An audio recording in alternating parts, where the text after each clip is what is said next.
Gente, eu estou de volta. Vou continuar comentando sobre o livro Didática da Matemática, uma análise da influência francesa, de autoria de Luiz Carlos Paes. Neste vídeo eu vou comentar sobre o terceiro capítulo, que é intitulado Referências da Didática da Matemática. Eu vou seguir com o mesmo raciocínio do que eu comentei no primeiro vídeo. É uma temática que eu tenho um pouco de receio, muito por conta, eu acredito agora, das minhas experiências durante a graduação, porque o livro ele é maravilhoso. Luiz Carlos Paes apresenta reflexões que são elucidativas, e imaginei que eu ia ter muita dificuldade com alguns conceitos, mas esse capítulo 3 me ajudou a compreender muita coisa, então eu acredito que tenha sido o meu preconceito lá da graduação, por mais que eu ainda tenha dificuldade. De qualquer sorte, eu vou pedir para vocês comentarem lá no vídeo se eu tiver feito algum comentário inadequado, tá bom? Antes de tudo, eu vou pedir para que vocês deixem um like, comentem, compartilhem. Se você não for inscrito aqui pela marca d'água, inscreva-se. Eu vou deixar nos cards outros vídeos que já foram publicados, vocês podem estar acessando. E acessando outros mais lá direto no canal. E dessa maneira a gente vai fortalecendo mais um espaço, tanto para divulgar, quanto para refletir sobre a educação matemática. Eu vou seguindo com o meu roteiro aqui, para já ir comentando que já no início do capítulo, Luiz Carlos Paes ele destaca que é necessário explicar algumas referências para que a gente consiga estruturar uma didática mais significativa. E aí ele apresenta um pouco do que vai ser discutido no texto, que vai ser sobre o saber matemático, o trabalho do matemático, o trabalho do professor de matemática e a atividade intelectual do aluno. Aí vem logo no primeiro tópico do artigo, do texto, do capítulo, no qual ele vai apresentar que o saber é originado no espaço acadêmico, mas tem suas manifestações lá no plano escolar, no plano educacional. Além disso, não há única maneira de conceber ideias científicas, além também de que a natureza da matemática ela é traduzida pelo trabalho desenvolvido pelo matemático. E aí, nesse momento, Luiz Carlos Paes vai trazer a referência de Davis para poder estar discutindo um pouco sobre a natureza filosófica da matemática e apresentando três tendências: o platonismo, o formalismo e o construtivismo. Eu não vou aprofundar a discussão sobre o construtivismo porque, de acordo com Luiz Carlos Paes, essa concepção é quase inexpressiva por causa da hegemonia do platonismo e do formalismo. Mas eu vou deixar na descrição um pouco do que ele comenta. Em relação ao platonismo, Luiz Carlos Paes vai sinalizar que a gente pode pensar na descoberta e não na invenção de conceitos. É isso que essa tendência fala. Esses conceitos eles já existem, por mais que o matemático ele se esforce intelectualmente. Então a gente vai pensar sempre, quando a gente se refere à concepção do platonismo, sempre na descoberta e não na invenção dos conceitos. Já quando a gente pensa no formalismo, a gente não pode pensar na existência a priori de objetos matemáticos, porque de acordo com essa concepção, a matemática é constituída de um jogo formal de símbolos que vai envolver aí axiomas, definições e teoremas, e esses elementos passam a ter significado quando a gente descobre fórmulas de maneira generalista e aplica essas fórmulas em alguns problemas compreensíveis em um determinado conceito.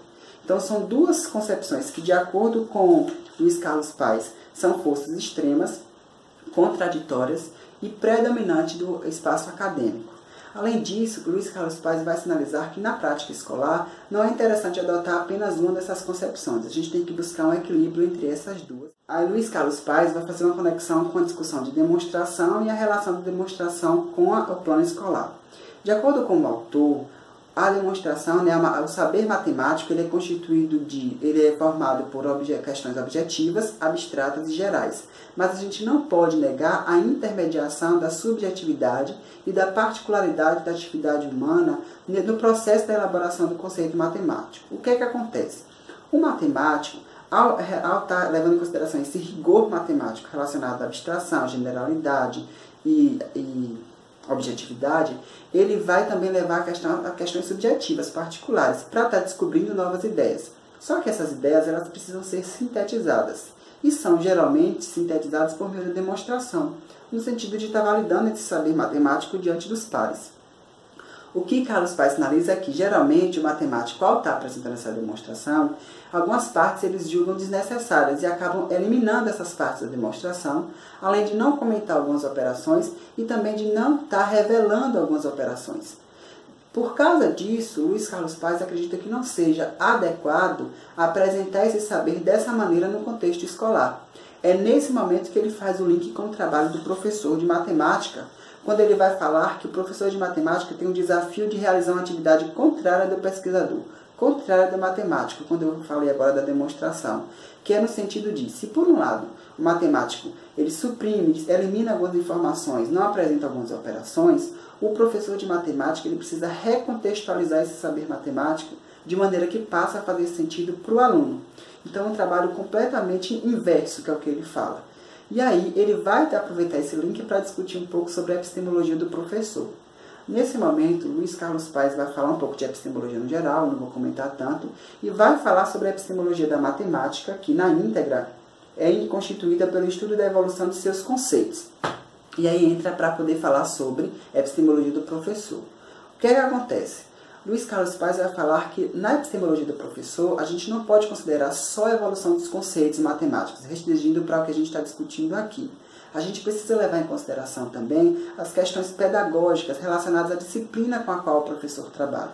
Eu vou trazer um recorte na íntegra para ver se vocês conseguem compreender aí e concordar com a minha interpretação. Luiz Carlos Paes vai dizer o seguinte: percebe-se que a epistemologia está associada à evolução de ideias centrais de uma disciplina científica, o que não deve ser confundido com a compreensão de quem trabalha com esta disciplina. A partir dessa visão, entende-se a epistemologia do professor como sendo as concepções referentes à disciplina com que trabalha esse professor, oriundas do plano estrito de sua compreensão e que conduzem uma parte essencial de sua postura pedagógica em relação ao entendimento dos conceitos ensinados aos alunos. Aí Luiz Carlos Paes também vai falar que na epistemologia do professor são consideradas crenças que já foram enrijecidas pelo tempo de trabalho do professor com essa disciplina. Então, o que eu entendi foi que, enquanto a epistemologia da matemática vai se voltar apenas para a evolução dos conceitos dessa área do conhecimento, a epistemologia do professor também, além dessa questão da evolução dos conceitos, vai ter que considerar a prática do professor, a prática pedagógica em relação à disciplina matemática, ao processo de ensino-aprendizagem da matemática no plano escolar. Me digam aí se eu estou compreendendo bem em relação a isso. Nesse sentido, Luiz Carlos Paes vai trazer a deixa para a gente discutir a aprendizagem da matemática. Aí começa a aparecer a atividade intelectual do aluno, quando ele vai falar que é preciso que um dos objetivos da matemática é valorizar o raciocínio lógico e argumentativo dos estudantes. Esse é um objetivo lógico da matemática e nós, enquanto da educação matemática, e nós, enquanto professores de matemática, vamos levar isso em consideração, que ao realizar e ao possibilitar e motivar que os alunos estejam valorizando, tenham seus raciocínios valorizados e os seus argumentos apresentados, eles possam, como ele fala aqui na íntegra, despertar no aluno o hábito de fazer o uso do seu raciocínio e de cultivar o gosto pela resolução de problemas. Então, a gente vai chegar na parte final aí do capítulo, quando Luiz Carlos Paes aproveita essa discussão da aprendizagem da matemática para falar sobre conhecimento e saber. Eu vou ler na íntegra aqui o que é que ele fala sobre conhecimento matemático, sobre saber matemático, me desculpem, e sobre conhecimento. Sobre saber matemático, Luiz Carlos Paes escreve o seguinte: estamos nos referindo a uma ciência que tem suas teorias estruturadas em um contexto próprio, que não está na dependência de uma validação pessoal e isolada. Já em relação ao conhecimento, refere-se mais à dimensão individual e subjetiva, revelando algum aspecto com o qual o sujeito tem uma experiência direta. O que ele vai falar é que o saber é considerado como um tipo mais amplo de conhecimento. E o que é que eu entendi? O saber matemático está muito voltado para a questão acadêmica, para o saber, para a evolução do conceito em si, para a estrutura do conceito sem nenhuma relação sem nenhuma dependência de alguma validação pessoal, de algum indivíduo, de algum sujeito.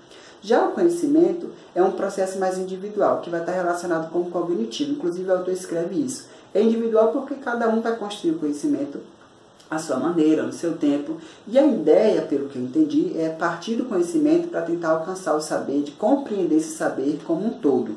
Ele vai falar também, trazer mais duas diferenças sobre saber.